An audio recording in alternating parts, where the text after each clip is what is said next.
Welcome back to this week's edition of Modern Tech and Transformation. I'm Carla Hartman, and as always, joined with me is Michael Brown. And this week, we're going to talk about what it takes to actually implement AI in your business. Michael calls it crawl, walk, run. So I'm going to let Michael take it away. He's going to do most of the talking. I will interject with some questions, but he's really the star. Well, he's always the star of the show. Let's be serious. But he's really going to take it away on this episode of the podcast. Okay, thanks. Yeah, so when we talk to clients, they really want to understand, how do I do, ML? When you talk about data and analytics, everybody wants to have predictive something. They want to do large language models. They want to do something like that, and we kind of have to go perfect. That's awesome. Let's do it. But first, we have to crawl, walk, and run. And the first step is always, if you've listened to any of these, we talk about being able to build experimentation, right? We have to be able to take your data, we have to be able to operate on it, and we have to be able to prep the data for the models and be able to experiment with different use cases. And so to do that, you need a lab. And so the crawl phase, a couple of things I'll say is, you talk about the three phases: crawl, walk, and run. On average, they're about 12 weeks apiece, right? And so you can iterate through a couple of different experiments and get your platform set up. The crawl phase is where we start out. We say, okay, we go through and we do a discovery session. We have a conversation with your business, understand what data sources you have, what your business looks like, and then we design a crawl phase, which is really where, I guess a couple of episodes ago we talked about AI ready data. Mm-hmm. And we have a webinar on this on our YouTube channel. So if you really want to dive into it with Michael, check out our YouTube channel. Yeah, awesome. Yeah. So the reality is the data that we have today, it's in databases, it's in spreadsheets, big complex spreadsheets. It could be coming out of reporting out of Salesforce or reporting out of your ERP system. So there's data everywhere, and that data is not AI ready, right? So step number one is we have to build an automated data pipeline, right? Go get the data where it is, wherever we don't care where it is, right? It could be in an FTP server, it could be in a SQL server, it could be on a cloud, but we go and pick it up in an automated way, and then we land it in a data lake or a data warehouse or somewhere we can start operating on that data. Right? That's step number one, is creating an automatic pipeline for the data to move into a place to where we can start doing transformations on it. And I think we had some conversations in that session to where when you go look at the AI models or the machine learning models, when you dig down deep enough inside of the documentation that talk about the models, it's going to say somewhere in the documentation, to use this model to train, we expect the data in this format, and it'll give you an example.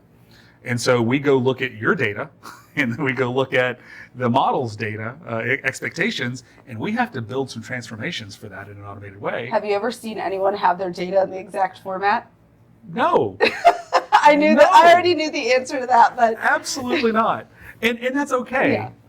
That's the normal process. And so, but that's the crawl phase. Is we establish that lab, that data lab, in your environment, in a cloud environment, in your account with your data, right, your customer's data. It's in a secure, mechanism so that you can operate on it. And so once we do that, as part of that engagement, that crawl engagement, we're going to do some experimentation. We're going to look at, I don't know if it could be financial, predictive analytics, sales analytics, or it's going to be categorization, looking at your data set and letting the models categorize the data and look for patterns that maybe you didn't see. There's a lot of different things that we can do, but that sets the basis. Like, it pours the footers, gets the foundation laid, and so then we can start layering in additional use cases or additional data sets, and that's much faster, right? And so after we do a couple of experiments, we get some feedback from our clients. what I see is the clients are like, oh, could we do this? Right? So you start showing, you start showing some use cases, you start showing some results from your experimentation, and then, it starts generating ideas. It starts generating, oh, could we see this? Or what if we added this data? And it's like, okay, great, right? And that's when we're moving into the walk phase, right? So we take either one of the use cases that we experimented on, and we start to build it out, right? Formalize it, productionalize it, make it something so that it's, that has the dashboards and the reporting process and the support processes, designing a way to continually train the model, to keep the model up to date, understand if the model is healthy, right? So that's the walk phase. And then the run phase is a lot of times in the crawl and the walk phase, you end up in a situation to where you've possibly created a brand new data set that you've never had before, or you've created a product based on data that you've created in this process. And so the run phase is really productionalizing that product, right? Whether it's internal customers or external customers, and really helping the company absorb that through training and through enablement to allow the company to be able to use this new capability that you have. And then it's just iterative. You just keep working on it. It's something that we can do for clients, and it's also something that we find the most successful engagements or clients that work along with us, right? We really want buy-in. If we come in and do something, it's going to be great, right? You're going to see some really amazing insights, because the machine learning models sometimes just draw out insights that you just simply can't see, right? Yeah. You can't see it in a pivot table. You can't see it in a SQL query. But when you put it into a model and you've got these huge tables with all of your data in it, and it starts giving you these insights and categories, and you're like, that's interesting.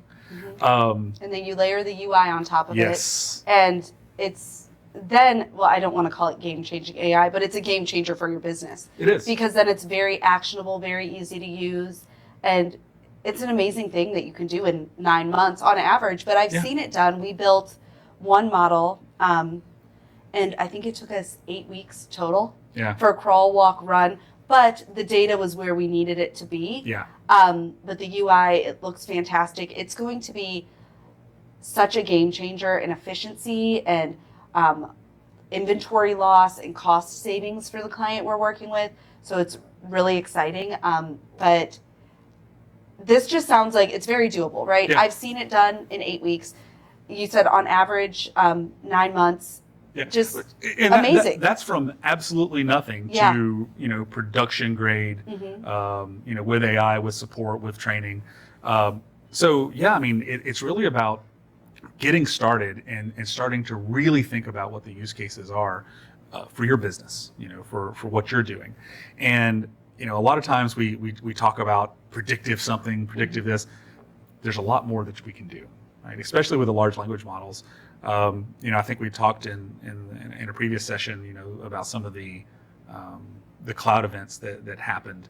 And one of the overarching things that I saw is we're compressing, or lowering the barrier of entry for being able to do this, right? The tools that are coming out, the quality of the tools that are coming out in both Azure, Google, and Amazon, it's allowing us to, we still have to build the data pipelines. We still have to pull the data into, a lab so that we can experiment with it. But the tools are just getting so much better that allow us to do that much faster. So, I say 12 weeks, but you could do a smaller scope much faster.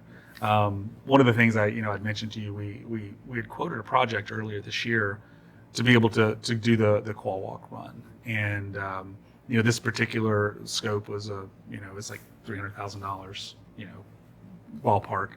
And, I really think with some of the new tool sets that have come out towards the latter part of this year and how they've matured, I think you could probably do that exact same project for 40 to 60% less. Incredible. It's incredible. Because I'm looking at it, it's just that cloud thing that happens.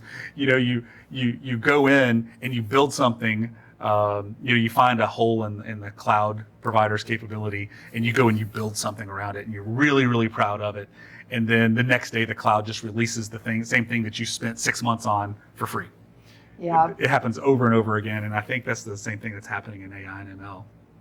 And we're just going to see more change, Yeah, more efficiency, more cost savings. It is an exciting time to be alive. it really I know is. that's a very cliche saying. It's a great time to be alive, but if you embrace it, it's exciting. That's right. Yeah. Yeah. So embrace it. Yes. It was a short episode this week, but we thank you for tuning in and hope to see you next time.